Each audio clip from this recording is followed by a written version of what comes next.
Macmillan Audio presents The Warsaw Protocol by Steve Berry. Read for you by Scott Brick.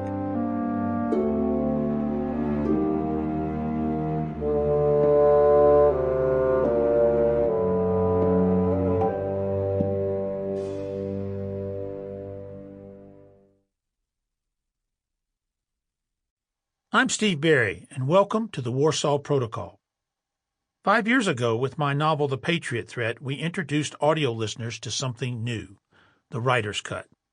The idea was for me to occasionally enter the presentation and offer an interesting tidbit, a behind-the-scenes detail about the chapter you just heard. Not much, just me traveling along over your shoulder, whispering in your ear from time to time, as Scott Brick brought The Patriot Threat to life. It was something new and different, an experiment, and it worked. The Patriot Threat won the 2015 Best Thriller of the Year from the Audio Publishers Association, which is the Academy Awards for audiobooks. So here we are again, with the writer's cut of the Warsaw Protocol. I'll be along as Scott Brick brings this new Cotton Malone adventure to life. I hope you enjoy it. If you prefer to listen to the audiobook without my commentary, just skip to the next track when you hear my voice. Prologue.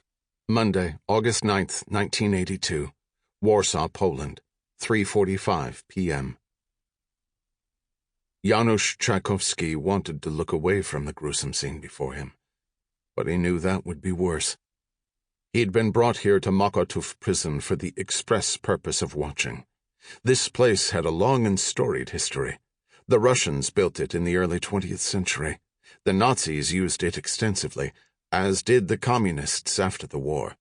Since 1945, this was where the Polish political underground, the intelligentsia, and anyone else considered a threat to the Soviet-controlled government was held, tortured, and executed. Its heyday had come during Stalin's time, when thousands had been held at Rakowiecka Street prison, which was how most Poles referred to it then.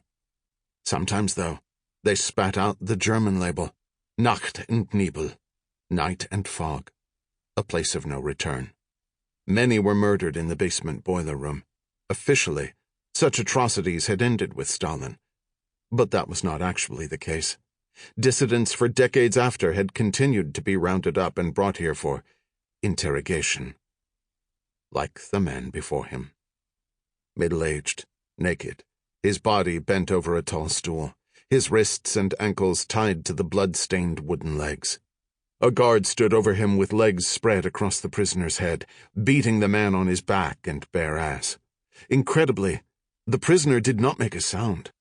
The guard stopped the assault and slipped off the bound man, planting the sole of his boot into the side of the man's head. Spittle and blood spewed out. But still, not a sound. "It's easy to manufacture fear," the tall man standing next to Janusz said. "But it's even easier to fake it." The tall man wore the dour uniform of a major in the Polish army. The hair was razor-cut in military style, a black mustache tight and manicured. He was older, of medium build, but muscular, with the arrogant, entitled personality he'd seen all too often in the red bourgeoisie. The eyes were dark points, diamond-shaped, signaling nothing. Eyes like that would always hide much more than they would reveal, and he wondered how difficult maintaining such a lie must be. A name tag read Diletsky. He knew nothing about this major, other than having been arrested by him. "To manufacture fear," Diletsky said, "you have to mobilize a large portion of the people to accept it exists. That takes work. You have to create situations people can see and feel. Blood must be shed. Terrorism, if you will. But to counterfeit fear? That's much easier. All you have to do is silence those who call fear into question. Like this poor soul." The guard resumed beating the naked man with what looked like a riding crop, a metal bearing hanging from its tip. Welts had formed, which were now bleeding. 3 more guards joined the assault, each delivering more blows. Sample complete. Ready to continue?